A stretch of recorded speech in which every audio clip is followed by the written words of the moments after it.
filles, j'espère que vous allez bien. Donc aujourd'hui on se retrouve dans une nouvelle vidéo et c'est une vidéo capillaire. Donc je sais, ce sont des vidéos qui vous plaisent beaucoup. Vous êtes souvent nombreuses à me demander Armelle, mais qu'est-ce que tu fais pour avoir de si beaux cheveux, pour les avoir longs, donne-nous tes secrets. Donc j'ai tout simplement décidé de partager avec vous ma routine capillaire de nuit en fait, donc ma night hair routine, on va appeler ça comme ça. Et comme vous pourrez le voir, c'est une routine qui est très simple, qui est vraiment basique, qui n'est pas très longue, qui va vraiment à l'essentiel. Et c'est ce que je fais tout le temps pour mes cheveux en fait. Je vais tout le temps à l'essentiel en essayant de faire les choses bien. Et ma foi, ça semble plutôt bien marcher. Donc dans cette vidéo, je vais vous montrer comment je manipule mes cheveux le soir en fait, quels sont les produits que j'utilise et quelle coiffure je fais pour les protéger la nuit en fait, tout simplement. Donc mes petites astuces, mes petits secrets, c'est ce que je fais tous les soirs, je vous assure, à quelque chose près, mais c'est généralement, c'est tout le temps comme ça et ça me convient parfaitement. Donc si cette vidéo vous intéresse, je vous invite à regarder la suite.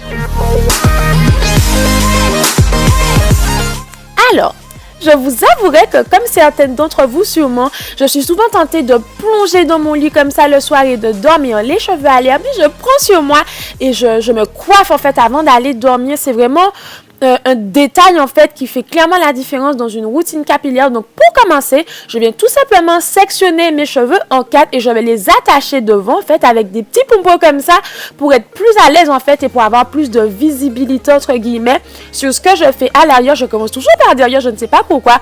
Pour moi c'est quand même assez plus pratique. Ok Armelle, c'est parti. Donc je vais tout simplement venir ensuite me démêler les cheveux au doigt. Donc pourquoi au doigt? Ça va tout simplement me permettre d'enlever les nœuds que je pourrais avoir, ça va me permettre d'ordonner mes cheveux pour commencer de façon très douce et du coup de limiter la casse, ce qui est pas mal, ce qui n'est pas du tout négligeable quand on veut avoir les cheveux longs et quand on a les cheveux longs du moins. Donc voilà, donc j'aime bien faire ça tout en douceur, je ne tire pas, je prends mon temps pour enlever mes nœuds et pour ordonner mes cheveux dans le même sens entre guillemets. Ensuite, une fois qu'on a fait ça, je passe tout simplement à l'étape hydratation qui est juste hyper méga importante. Levez la main droite et dites je le jure. Oui, je le jure. Ça m'a trop fait penser à ça. Donc là, j'utilise l'oil moisturizer de la marque Keraker que je vous ai déjà présenté dans mes favoris. C'est juste l'un de mes produits hydratants préférés. Je ne peux absolument pas m'en passer. Vraiment, je suis désolée, j'ai reçu un petit mail. Donc ensuite, une fois qu'on a fait ça, donc je suis surtout sur les longueurs et sur les pointes, je vais enfin venir me démêler vraiment les cheveux en fait avec ma Denman Brush que j'adore. Je suis fan de cette brosse, je l'adore. Je n'utilise que cette brosse depuis au moins 2 ans je pense ou 1 an et demi. Je l'adore, je ne peux plus m'en passer, je n'utilise que ça. Elle fait parfaitement son job, elle démêle les cheveux en douceur, je n'ai pas de casse particulière avec cette brosse et je l'aime vraiment beaucoup. Elle est juste géniale, vraiment. Et là, je voulais tout simplement vous montrer la longueur réelle de mes cheveux, mais je n'ai pas très bien réussi. Vous êtes nombreux à me le demander, j'essaierai d'y penser dans une prochaine vidéo. Donc ensuite, on passe tout simplement à l'étape scellage, entre guillemets. On va venir sceller notre hydratation, mon hydratation, avec de l'huile de ricin en fait. C'est l'huile que j'utilisais au tout début de mon aventure capillaire et que j'ai recommencé à utiliser depuis 3 semaines environ. Et c'est une huile qui gaine hyper bien les cheveux, qui fortifie les pointes, mais aussi les longueurs, donc je vous la recommande vivement. Et je vais tout simplement après ça venir faire une natte.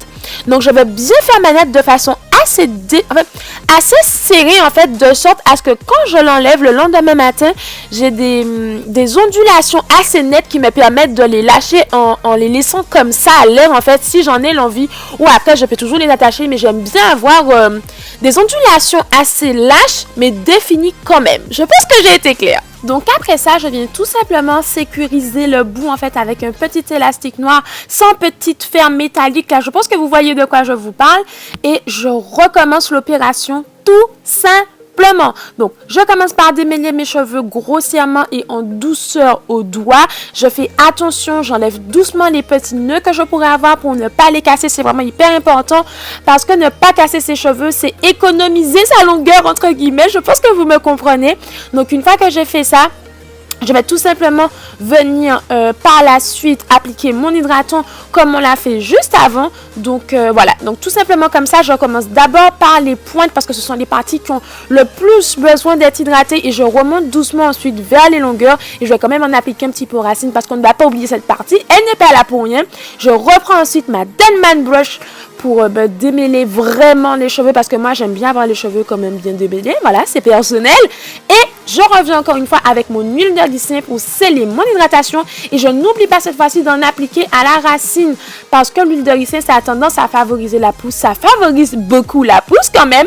Et là comme j'aime bien avoir les petits cheveux de devant bien propres en fait et bien plaqués même si je vais dormir, c'est psychologique, je prends tout simplement une petite brosse à poils de sanglier avec laquelle je brosse mes cheveux et je viens encore une fois faire ma petite natte.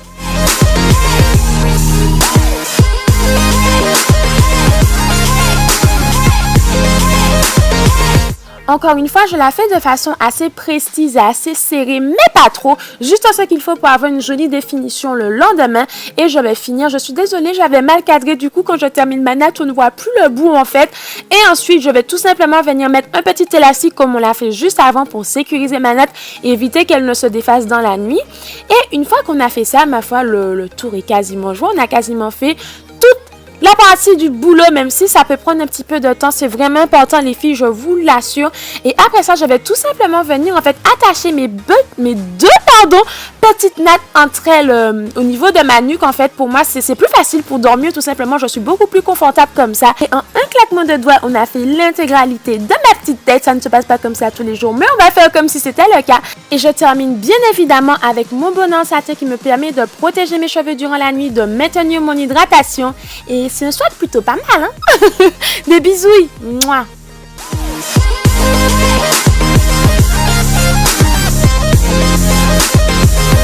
Oh,